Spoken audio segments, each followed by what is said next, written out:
Hey everyone, this is Renier, and today's lesson will be about the King's Indian, the Samisch variation. We're going to analyze a recent game played by Akovian with the white pieces against Viktor Michalewski. Alright, of course, Michalewski, I'm sure he intended to play his Grunfeld defense, but seeing white's third move, probably changed his mind. F3.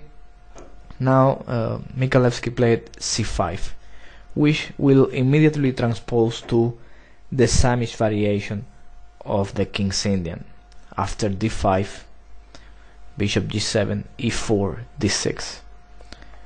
Okay, now Knight C3, Castle, and Bishop G5. Bishop A6, Bishop E3 is the other main line. Also Knight G E2. Okay, but Bishop G5 is considered a main line as well. Alright, A6, Bishop E3, and now E6. Yep, this is a very well known position, very little to say. The plans are yet to be seen, nothing is decided yet. So white continues developing, queen d2, and now e takes d5, c takes d5 of course, and black now plays rook e8.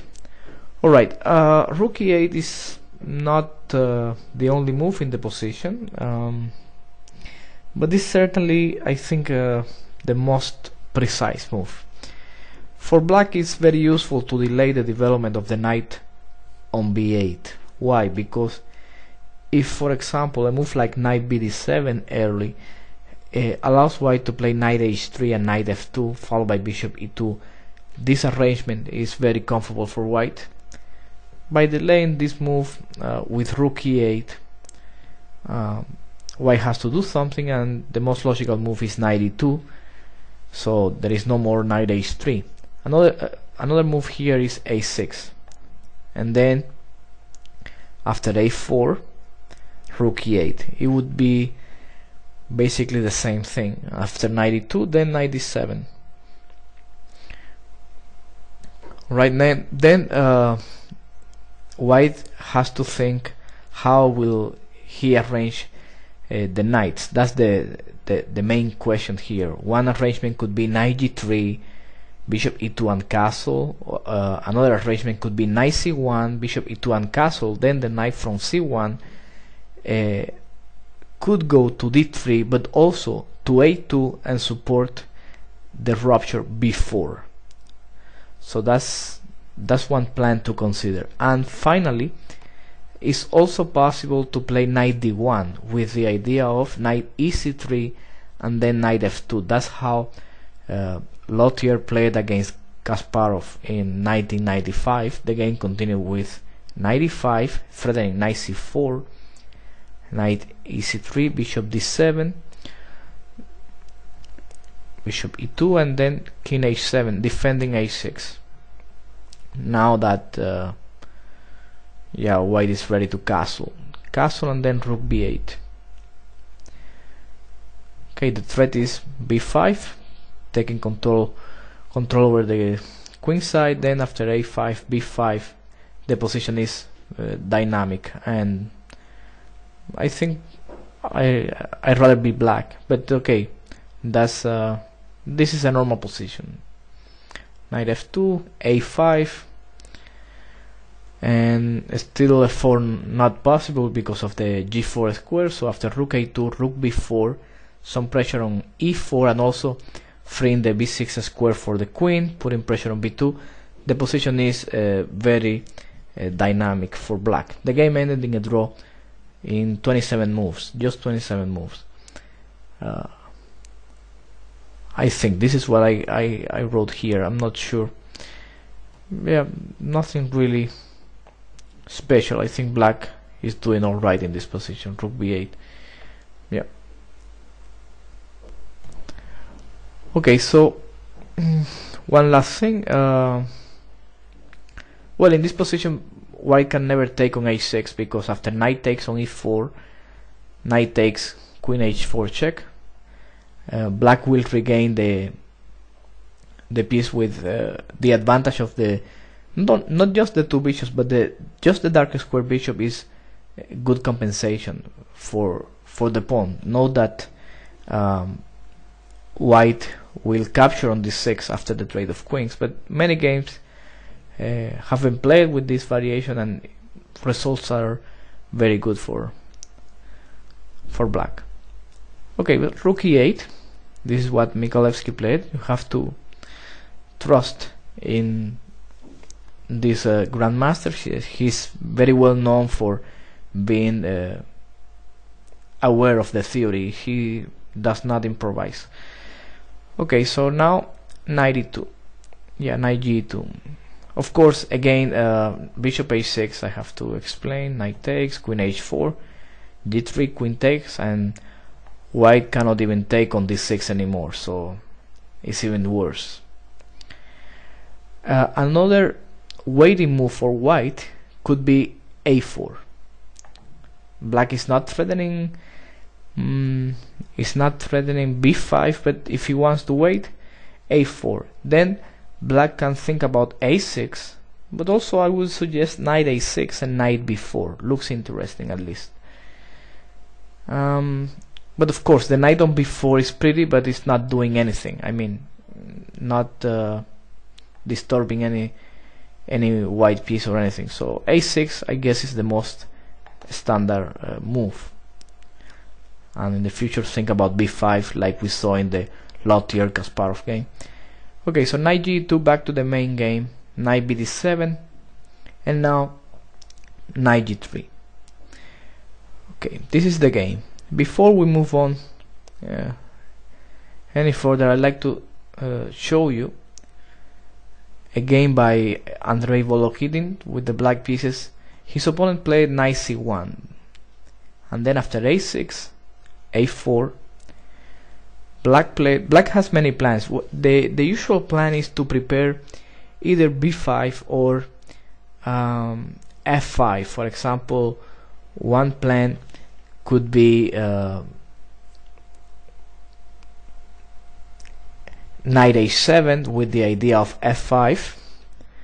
Yeah, that's probably the most standard reaction. And the other thing could be knight e5, bishop d7, and rook b8, thinking about b5, and then when white plays a5, b5 anyway, like in the Kasparov's game. So, but there is another move, knight h5, which Volokhidin played, and it's very interesting because black is taking over control over f4 squares, basically all the dark squares, h4 as well. The threat is queen h4, also g5, and also f5 is in the cards. So, and it's provoking white to play g4. That's exactly what black is expecting, and that's what happened in the game. White played g4. I think it's better to play knight d3, but then after g5, bishop e2, knight e5, knight f2, knight g6, looks like black has a solid position. I mean, everything is to play for in this position. Queen f6, knight f4 ideas, f5 on the next move is possible. Looks like white is solid, but black has a good position. Okay, but g4 is just asking for trouble. Knight e5, a very good move, attacking f3, then bishop e2, natural, but at the same time, after queen h4 check, he doesn't have anymore the queen to f2. So okay, so here white played king d1,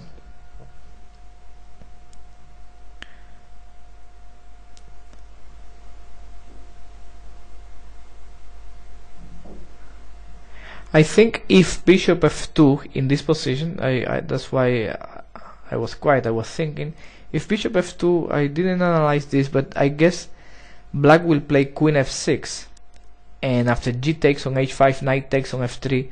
I suspect the complications are better for black because bishop takes is forced, and then queen takes on f3, attacking h1, and also the bishop on g7 can take on c3 and take on e4 later on.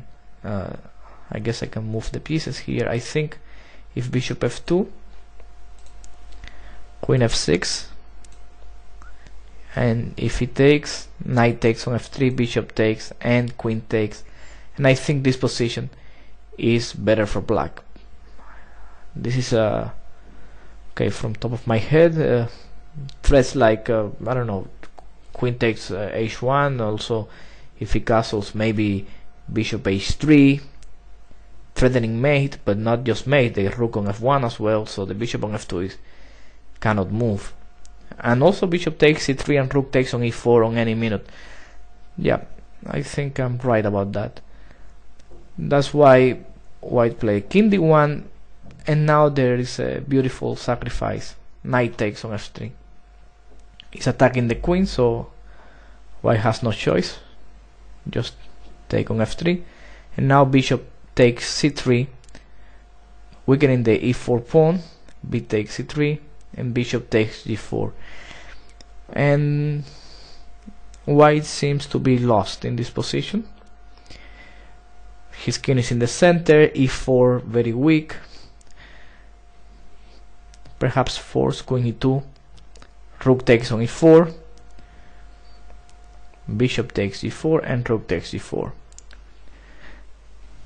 Okay, with 3 pawns for the piece, and the king in such conditions, black has to have a huge compensation. I mean, the game ended very quickly, and the end is beautiful. I have to show you this game. Rook f1, rook takes on a4. I'm not sure if rook f1 is the best defense, but I think at this point it doesn't matter anymore. I think there is no way to save this. Rook b1, and now b5. Black has no rush, just gains more space and protects the rook. He wants to continue with rook e8 and just win the game very easily, as white cannot coordinate. So bishop takes on a6, knight f6, attacking d5, but also knight e4 or knight g4, queen f3, and now okay, white is attacking f6 in exchange for a6. Fair enough. Queen takes on a6, and now queen h5 is threatening the d5 pawn. So if the king moves, black can take d5, another pawn, defending f7, which is winning. So white thought that he could defend with queen f3, and now Volokitin played a brilliant move, rook f4, attacking the queen.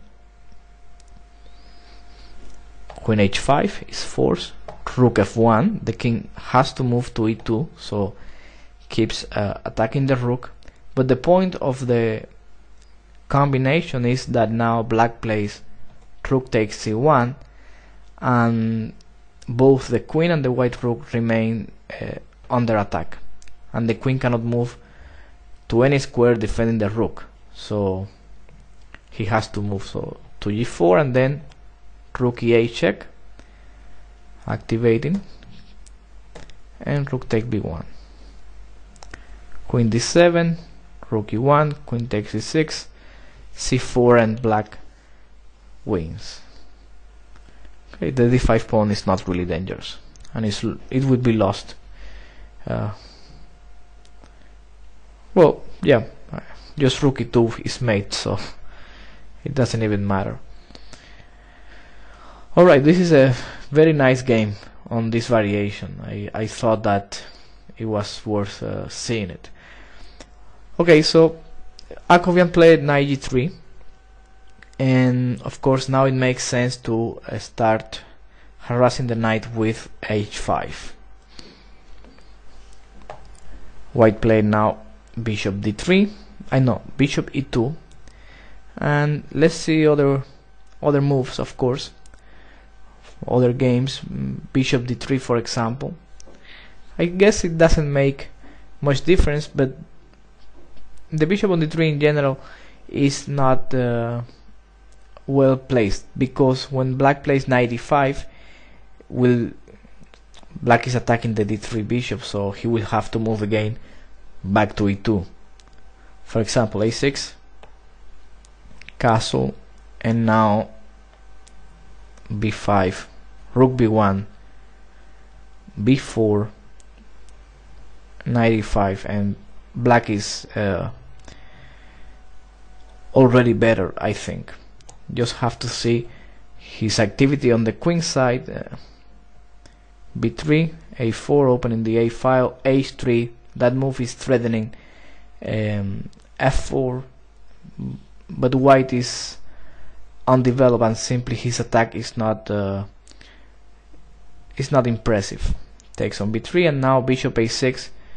The trade of this bishop ensures black very good game, because e4 becomes a source of counterplay in case white plays f4 in the future. So after bishop takes, rook takes, f4 doesn't look very good. After knight d7, he has to defend e4, knight f2, h4, and it's impossible. So bishop a6, looking for trades, bishop h8, knight f2, queen a8, and eventually black won the game. This is a game by Grandmaster Gilberto Hernandez. Alright, so also bishop g5 in that position has been played, but it's not really impressive, moving the bishop back to g5. And in the end it will have to move again when black plays knight h7. For example, a6 first, a4, and now queen a5, on pinning the knight on f6. So rook a3. Rook a3 is a necessity now because black is threatening b5.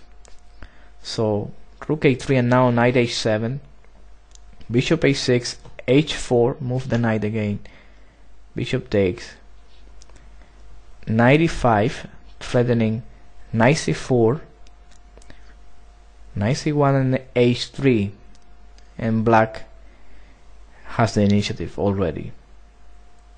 I mean, more than the initiative. He's managed to take on g2. Also b5 is coming soon.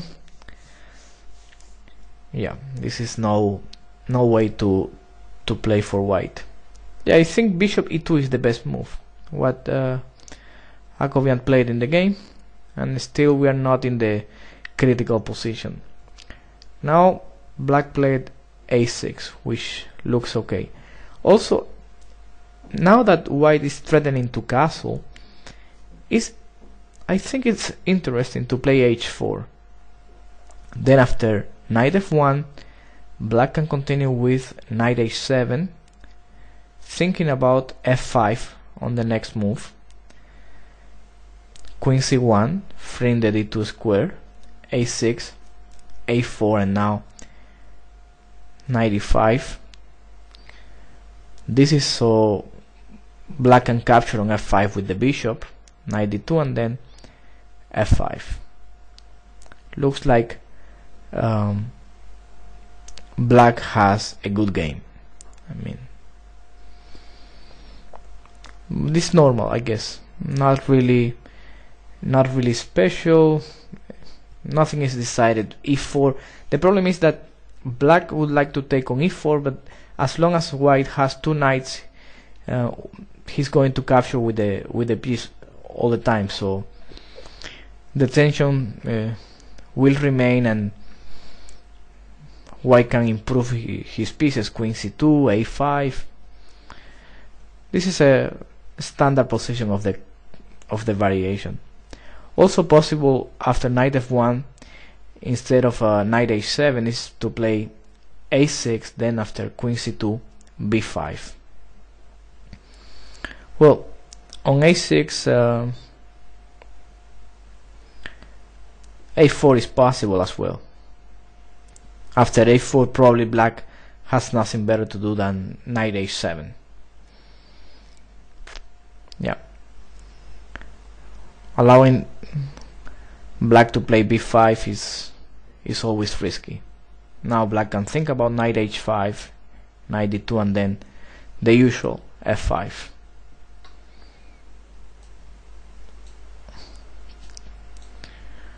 Alright, so this is a game by Boris Gelfand with the black pieces against Matthew Sadler. The game is from 1988, and they were, Gelfand was 2500 only and Sadler was 2385 of rating.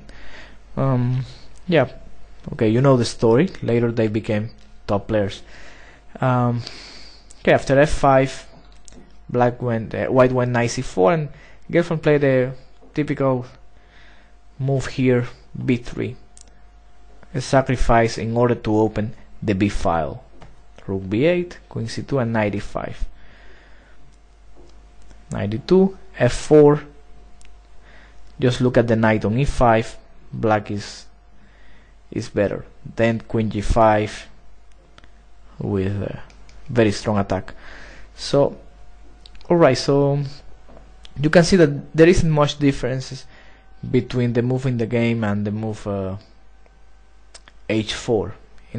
I think they both transpose to the similar type of positions. The problem with the main difference perhaps is that h4 delays white from castling, so the position becomes more risky, I think, and delicate to play with white. Alright, so a6 played by Michalewski in the game, and then castle. Alright, why castle and why not a4? Okay, problem with a4 perhaps is that after h4, knight f1, knight h7, if queen c2, yeah, black can think about knight e5 and an f5, yeah, with a position that we have seen before. But also he can try h3, and after g3, f5 immediately. This is possible. Knight d2, bishop d4. This is how Julio Becerra played with black, and it looks very interesting, I have to say. Black is very active. Bishop takes. Bishop takes is probably a bad move, I have to say. After that pawn becomes very dangerous, and also now with the knight on d1, white looks uncoordinated. After knight e5, castle, f takes on e4.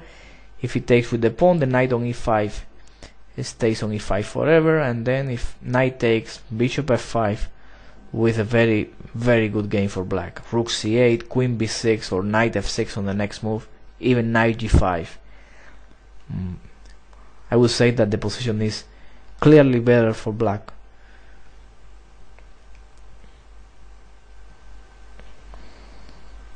Alright, so a6, and Akovian thought that it was better just to castle and let black play b5. Okay, black has the space on the queen side. This is always a nice thing for him. And now I believe that white should play knight h1 before h4, and before black plays h4, and then knight f2, and just try to consolidate the center. Also possible, I guess, is rook c1, but the move doesn't do anything really. It has been played before.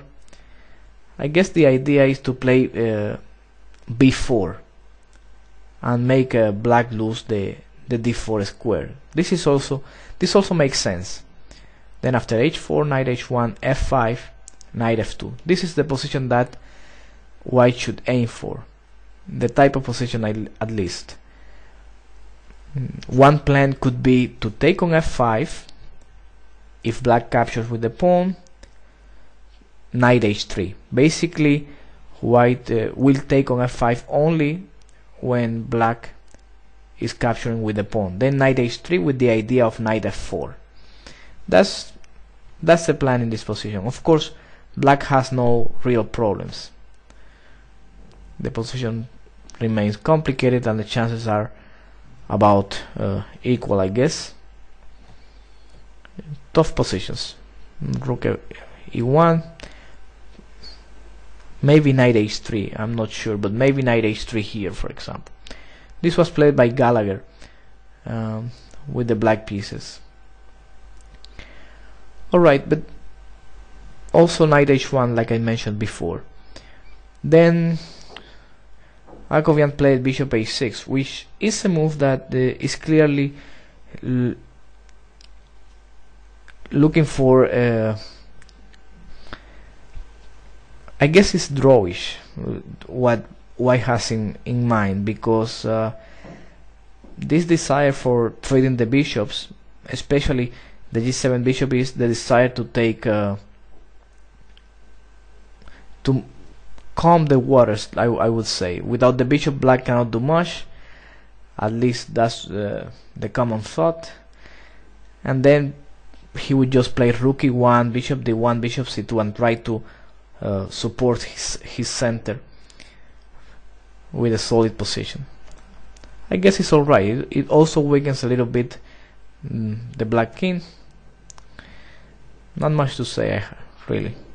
Okay, h4, and now knight h1. I discovered that knight f5 is possible, but nothing special. After g takes on f5, queen g5, knight h5, and queen takes, bishop takes, and black has this queen f6. If black trades the queens, he will be better. Don't forget in these endgames that black has a queen side majority that it is often very strong. It's a decisive factor. So queen f4 and now knight f8. Thinking about knight g6, and black has everything under control. He might be even better. One plan could be knight g6, rook a7, rook e7, with good control on the e file, and also f4 later and knight e5. Okay, knight h1, knight h5. Okay, there are a few interesting lines before knight h5, which is a logical move, but also h3, for example. Then after g3, or g takes on h3, for that matter, it's the same. Bishop takes on h6, queen takes, and now b4. The bishop on e2 has no protection, so after knight d1, knight takes on d5, and we have a position here that I suspect that is good for black, but it's difficult to draw any conclusion yet. Basically because the d5 pawn is important, yes, but it also has some drawbacks. It opens the diagonal a2 g8, for example, for ideas like bishop c4 and stuff like that, and also opens the d file at some point. Might give some counterplay for white by attacking d6, but I guess this position I don't see any real danger, and my idea is that it's okay for black. Okay, if g3 is basically the same thing, knight takes d5. If queen takes on h3, queen g5, with the threat of queen d2, for example, and also knight f6 or knight e5, attacking the queen on h3 is very interesting. Okay, so knight d5, knight f2, and then knight b6. This looks like a complex position, slightly better for black perhaps. Okay, but I prefer the move played by Michalewski. He played knight h5, and this is more I think it's a deeper plan. Black wants to play f5 and queen f6. Bishop takes e7, king takes a4, knight d1. Okay, if white has time to play knight e3 and knight c4, he can even be slightly better. So black has to act fast. f5. It takes on f5, not force at any rate. Also possible is to bring the knight from h1, then if knight f6, it takes on f5, queen e7. That's a very good in-between move, because in this position, if bishop takes on f5, white has knight e3 attacking the bishop, and also the knight reaches c4. If you play queen e7, you take e3 under control. At the same time, you attack the bishop on e2, and after bishop d3, bishop takes, queen g5 check. Surprisingly, this endgame is better for black. Well, not surprising, but I think the idea of giving the f5 pawn and the king so open, it might be strange at first sight, but after queen e5, queen takes, rook takes on e5, black is better. The d5 pawn is very weak, and he has these pawns on the queen side very advanced. And also look at the white knights. Alright, Akovian took on f5, and now Michalewski played a very nice idea. He went knight b6. This is something very interesting. I think I don't remember any game in which I have seen this this type of idea. Knight b6, allowing white to take a second pawn on g6, and no obvious punishment. I have to say another move here was queen f6, and after pawn takes on g6, knight f4, attacking the bishop on e2, rook f2, and now knight e5. Black will regain the pawn, so he will only be down one pawn, but the knights in the center, f4 and e5, they are very strong. The queen side majority, the open lines against the white king, and just look at the knight on h1 and the other partner on d1. It's a sad image for white. So this is another promising continuation for black. Okay, but the move played in the game is not bad. Knight b6, f takes g6, and now rook takes on e2.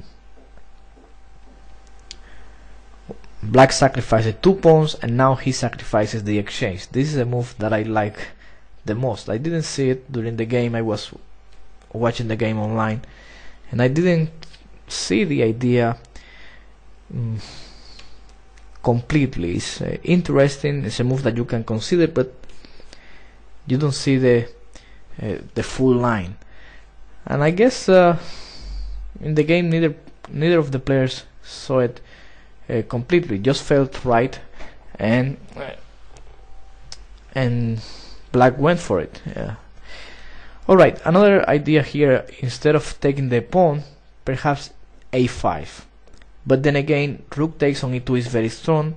After queen takes on e2, knight f4 attacks the queen, and after queen f2, knight takes on d5. And black has a very good compensation. He's taking on f5 on the next move, queen g5 and rook f8. That's the plan.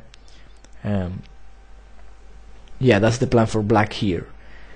And knight e3. Knight e3 is just bad because knight takes, queen takes, and queen g5 wins the game.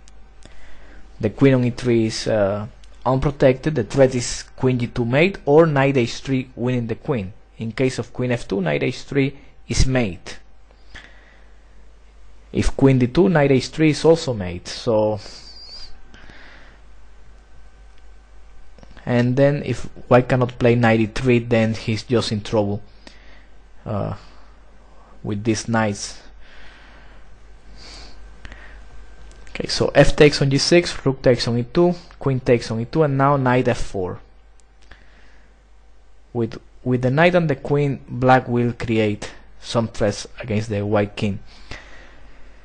Queen e4. This seems to be the decisive mistake.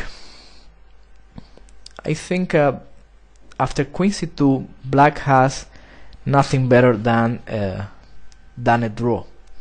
After queen g5, g4, the only move, knight h3, king g2, knight f4, and probably black should take the draw. Because, for example, king g1, if bishop d7 trying to continue the game, then knight h f2 with the threat of knight e4 taking over, well, not taking over, but blocking the e file. That's what's most important. If rook e8 now, knight e4 blocks everything, and the white king has the h1 square. So if knight takes d5, then rook e1, and after rook f8, knight e4, queen takes g6, knight f2, and it looks like white has managed to coordinate his pieces and he can defend. Rook a1 on the next move, and probably white is even better. So yeah, after queen c2, I guess the best is just to take the draw here, and good game. Okay, but the mistake comes very early. Queen e4, now queen g5 with a very dangerous initiative.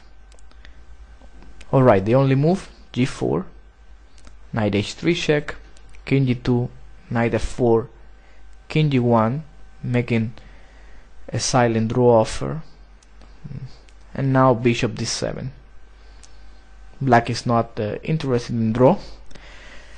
Basically, it's not that he's not interested in the draw, it's that it's a position that he can play on, and he will have the draw at any moment if he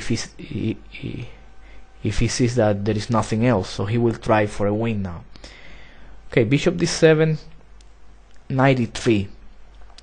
If knight hf2, I think it's too late, because after rook c8, rook e8, queen c2, and now rook e2,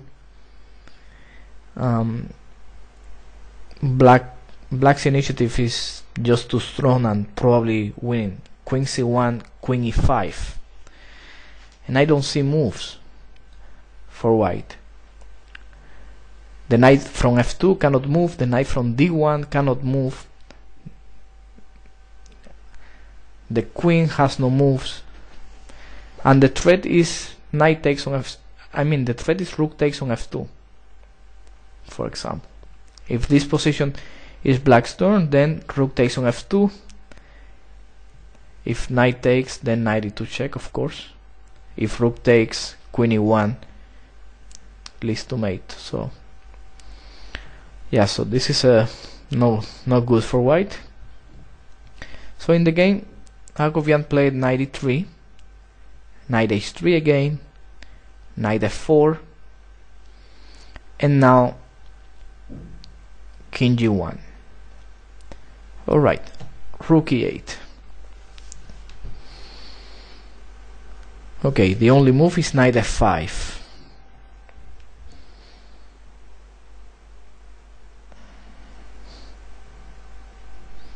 King g8, and now queen b1. Okay, other moves, just other retreats, just lose the queen. The queen has no other square. Queen c2, rook e2, and then rook g2 is made. So queen b1 is the only move, and now black went knight h3 again. It's funny how Michalewski always repeated before making a decisive move, before continuing the game with bishop d7, he will repeat checks, and this is the third time he repeats knight h3 and knight f4 in 3 different positions. So, but here I think it's a mistake, because knight e2 is simple and very strong. After king f2, bishop takes on f5, queen takes on f5, what else? And now queen e3 check, and this is just winning. After king g2, knight f4, he's forced to give up the queen, and yeah, there is no compensation for the queen, of course. So knight h3,